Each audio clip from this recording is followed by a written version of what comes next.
Für wat gëtt et den Dout? Für wat liewe mir Mënschen net ewig? Für wat fënd Medizin keng Lesung, dass der Mënsch irgendwie keng Krankheete mi huet oder vun de alte Krankheeten geheelt gëtt an da so lang liewe ka wie wëll?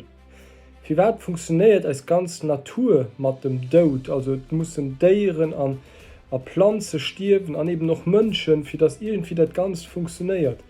Dat bringt da so viel Leid mat den Dout, an plus auch den Dout, den man es selber gegenseitig undien, an dem Menschen ermorden, an dem Kricher geschehen, an dem Katastrophe geschehen.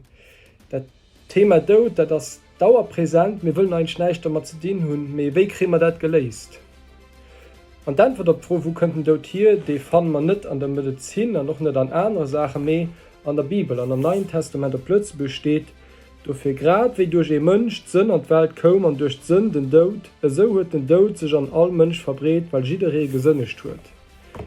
Den Dout ass d'Konsequenz vum Fehlverhale vum Mënsch géichniwer Gott. Wir stirwen net, weil eise Kierper nëmi kann, mir eise Kierper gëtt krank oder mir stirwen, weil mir net mat Gott wëlle liewen.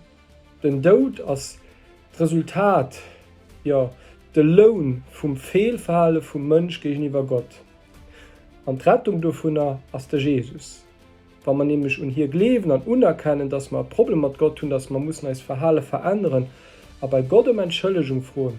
Und das Unheil, was der Jesus nämlich für uns gemacht hat, nämlich am Kreuz von Golgatha gestorben ist, da kriegen wir ewig Leben. Und dann haben wir also Problem mit dem Tod gelöst.